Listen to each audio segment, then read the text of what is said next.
everybody. Today we're here with Andrew Ramos, last of the old-time Disney animators, and we're here to interview him and to show the fans of Walt Disney and Disneyland his beautiful masterpiece artwork. And now Andrew will tell us about it. Well, hello, Leah.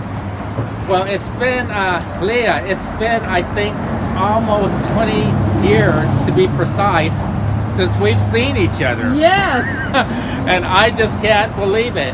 And Leah is here with one of her best buddies, her friend Charlie, which is taking pictures of me right now, yeah. Charlie. So, yes, this was a labor of love. This whole, oh man, Leah, you know, I worked on this painting for, Danielle says 8 days, but we kind of wrapped it that Sunday, which went to the 9th day, was the explosions, yes. the fireworks, as you see right up here. Right. And the Tinkerbell with her fireworks up here. But this was a labor of love. I'm telling you, I worked my bottom off.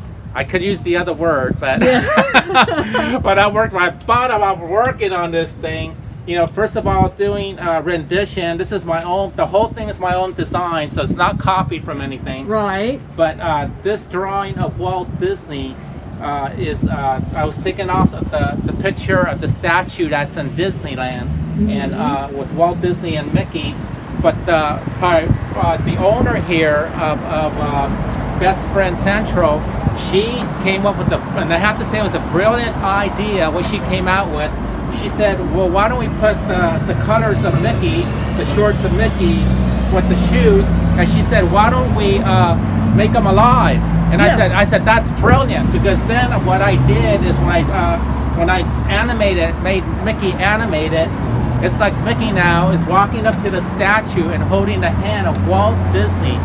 And so it was a brilliant idea. Wouldn't you say so, Leah? I would say so. A brilliant idea, because it's like Walt Disney at Disneyland, if we think about it that way, and he's standing at a statue waving, and Mickey comes alive from the animated pages of animation, of cartoons, and walks up to Walt Disney and says, oh, hey, can I hold your hand? Yeah, it just brings it all back home. Yeah, Walt Disney was the one that created and designed Mickey Mouse, mm-hmm. by the way.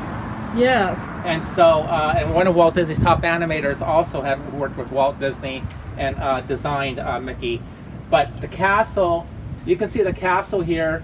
This is not the castle that they have over at Anaheim, because the castle in Anaheim is much smaller and about like so. This one is huge.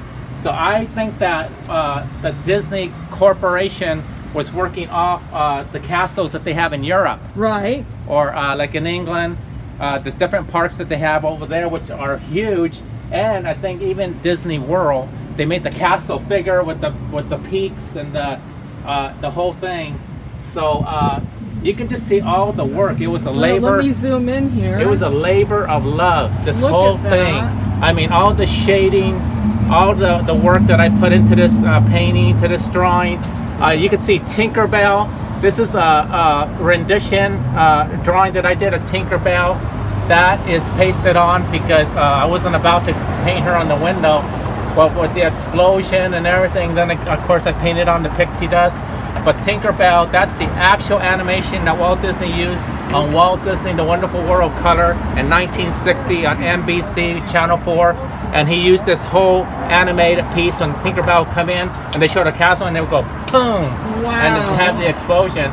So we thought it was, Carrie, the owner, said, what are we missing? What are we missing, Andrew? And she said, I said, well, I don't know, I can't think. What are we missing? She said, Tinkerbell. Yes. So we decided to put Tinkerbell flying right out of the castle with the explosion, and then setting off all the explosions of the fireworks going all the way across. I'm awestruck. I'm absolutely awestruck. So, oh yeah, and Carrie, the owner, you can see she put, take a selfie. And that's what we'll do. Because Carrie's idea, how this originated, this whole idea, was that because of the pandemic, the COVID-19 that has happened throughout the United States and all over the world, as we all know, Carrie, we were discussing this, or she was discussing this with me, and she said, my God, they've closed down all the parks, Universal Studios, Disneyland, you name it, all the parks that they've closed down, everything that they've closed down.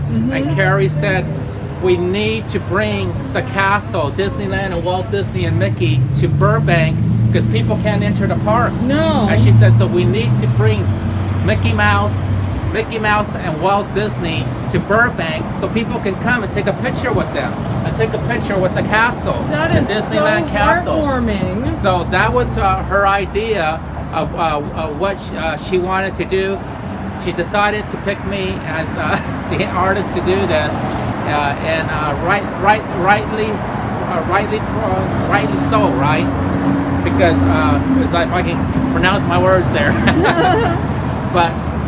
Because I had given her a flyer and she said she picked me to do this masterpiece that I came That is out with. so beautiful, amazing, and to know. And being also that I am the last of the old That's Disney what I was going to animators. mention. And then you were the last trained. So this is a piece of history that we're looking at. Yes, as Danielle had filmed me earlier prior to your filming,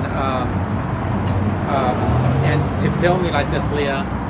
And in that film, when she had filmed me, and as you have mentioned, me and my two boyhood friends were being trained by Walt Disney's top animators back in 1964. They were training us. We were the last at the Disney era, the Disney prodigy, they called us. And we were, pardon me if I get emotional, but we were about to meet, I was about to meet Walt Disney. His top animators, Ruben Abadaka and Doris Collins, were training us. And I was about to meet him because he had knowledge of us, that they were training us and that we were being groomed as the last of that era. And then Walt Disney died December 15th, 1966, right before Christmas. Geez. So I was grieving the whole world. I cried. I was just a young boy, little boy. They were training us. I cried, and I told my mother, I said, Mom, I wanted to work for Walt Disney and meet him. And you know what she told me? She said, you know what, son? She put her arms around me. She said, one of these days, you will work for Walt Disney. And she said, and he'll look down from heaven, and he'll be proud of you. Oh, And so I'm 60, almost going to be 66 years old, believe it or not. And you can see what touch of gray here that I have going. But I have never drawn Walt Disney or Mickey like this, or the castle. I've drawn the castle and drawings from the castle of the movie Sleeping Beauty, one of my favorite movies. So I've done renditions of that castle, but never this castle, the Disneyland castle. So I'm making history here by what I did, this painting. This is historic. I told Danielle, I said, if I were to die tonight, this would be my last masterpiece, the castle, Walt Disney and Mickey. It should be. So anyhow, folks, we brought Disneyland to you. Come and take a picture. I'm sure Leah's gonna take a picture as soon as we're done here.